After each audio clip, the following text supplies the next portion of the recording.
जय हिंद दोस्तों, practical knowledge channel में आप सभी का स्वागत है। दोस्तों, किसी भी इलेक्ट्रिकल कंट्रोल सर्किट को समझने के लिए, चाहे वो ब्रेकर का इलेक्ट्रिकल कंट्रोल सर्किट हो या फिर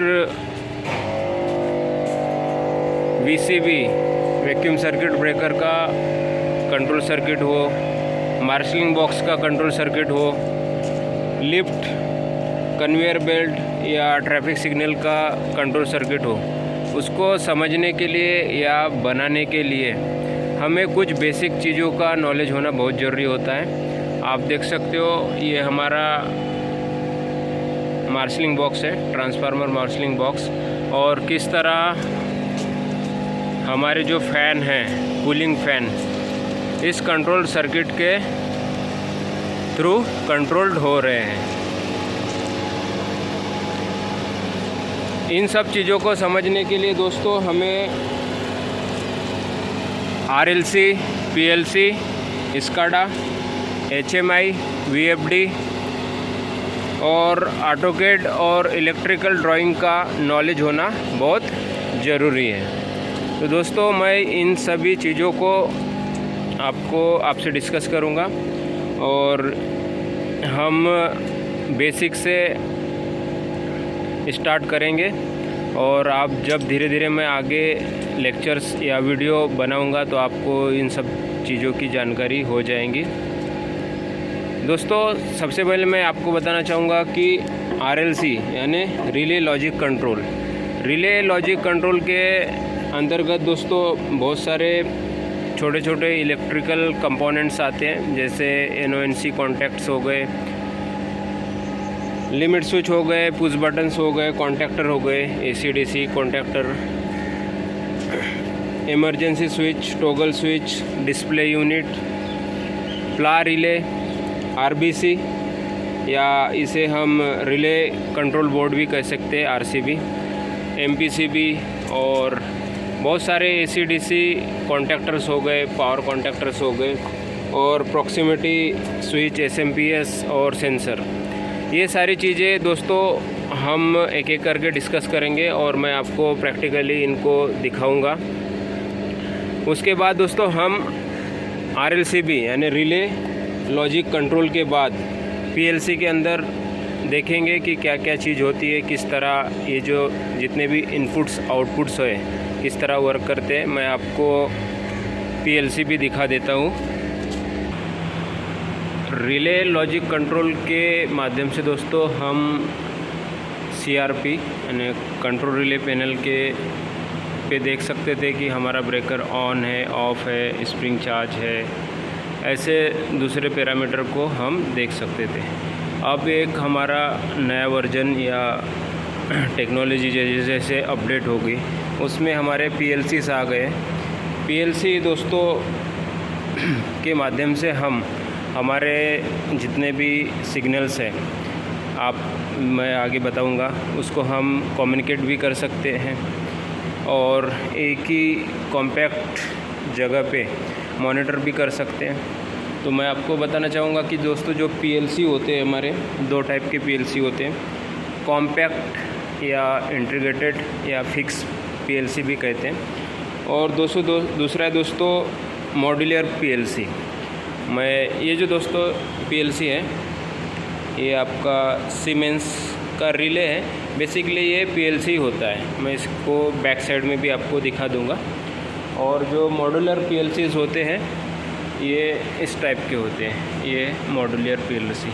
मॉड्यूलर PLC दोस्तों हमारे स्काडा में लगे हुए होते हैं, तो इसमें क्या डिफरेंस है वो भी मैं आपको बताता हूँ। तो दोस्तों जो हमारे कॉम्पैक्ट और मॉड्यूलर PLCs होते हैं, कम से कम 5 या 6 टाइप के होते हैं, मैं आपको बता देता हूँ। डेल्टा हो गया, मित्सुबिशी हो गया, एलन ब्रैडली, सीमेंस, ABB, और दूसरे टाइप के PLCs है दोस्तों। मैं आपको एक हमारा एलन ब्रैडली का PLC लगा हुआ है, वो मैं दिखा देता हूँ। तो आप देख सकते हो, ये हमारे बैटरी चार्जर में एलन ब्रैडली का PLC लगा हुआ है, और ये जो रिले है दोस्तों, ये भी एक प्रकार से पीएलसी है। और पीएलसी के अंदर दोस्तों जैसे कॉम्पैक्ट और मॉड्यूलर पीएलसी में, कॉम्पैक्ट पीएलसी के अंतर्गत दोस्तों पावर या ऑक्सिलरी पावर मॉड्यूलर और आपका इनपुट आउटपुट मॉड्यूलर एक साथ होता है। इसमें आप देख सकते हो, इसमें ऑक्सिलरी सप्लाई और एनालॉग डिजिटल इनपुट आउटपुट्स के मॉड्यूलर एक साथ है। मैं आपको बैक साइड में दिखा देता हूँ। तो दोस्तों आप देख सकते हो, ये हमारा सीमेंस का पीएलसी है जो अभी कनेक्टेड है। इसमें दोस्तों ऑक्सिलरी सप्लाई मॉड्यूल और एनालॉग डिजिटल इनपुट आउट का मॉड्यूल एक साथ होता है। और आप देख सकते हो ये कम्युनिकेशन पोर्ट है RS485 और RS232 दोस्तों। और कॉम्पैक्ट और इंटीग्रेटेड पीएलसी में आपने देखा कि ऑक्सिलरी सप्लाई इनपुट आउटपुट एक ही साथ होते हैं। और मॉड्यूलर पीएलसी में आप देख सकते हो डिजिटल इनपुट्स आउटपुट्स या एनालॉग इनपुट आउटपुट्स या कम्युनिकेशन के लिए अलग अलग कार्ड्स होते हैं। ये हमारा आप देख सकते हो PSU कार्ड है, पावर सप्लाई यूनिट, और ये हमारे इथरनेट कार्ड है, और ये हमारे DO और DI कार्ड्स है। और आप देख सकते हो नीचे साइड में हमारे इसके ऑक्सिलरी सप्लाई के लिए माइक्रो प्रोसेसर को या पीएलसी को ऑपरेट करने के लिए हमारा कन्वर्टर भी लगा हुआ है। दूसरी चीज़ ये है दोस्तों कि पीएलसीज़ में जो हम लॉजिक्स बनाते हैं वो इसकी जो लैंग्वेज होती है 5 टाइप की होती है। हालांकि हम 2 ही लैंग्वेज को यूज करते हैं, उसे कहते हैं कि लेडर लॉजिक, और दूसरा होता है हमारा सीक्वेंशनल फंक्शन। इस 2 लैंग्वेज का यूज हम लेडर लॉजिक बनाने के लिए करते हैं। हालांकि जो दूसरी 3 है वो स्ट्रक्चर टेक्स्ट और इंस्ट्रक्शन लिस्ट और फंक्शनल ब्लॉक डायग्राम होती है। तो ये 5 होती है। मैं इनको आपको किस तरह हम लॉजिक्स बनाते हैं मैं आपको दिखा दूंगा, और साथ ही सॉफ्टवेयर के माध्यम से किस तरह लॉजिक बनाते हैं वो मैं आपको दिखा दूंगा। इसके साथ साथ दोस्तों हम HMI human machine interface, VFD variable frequency drive, AutoCAD और इलेक्ट्रिकल ड्राइंग को भी डिस्कस करेंगे।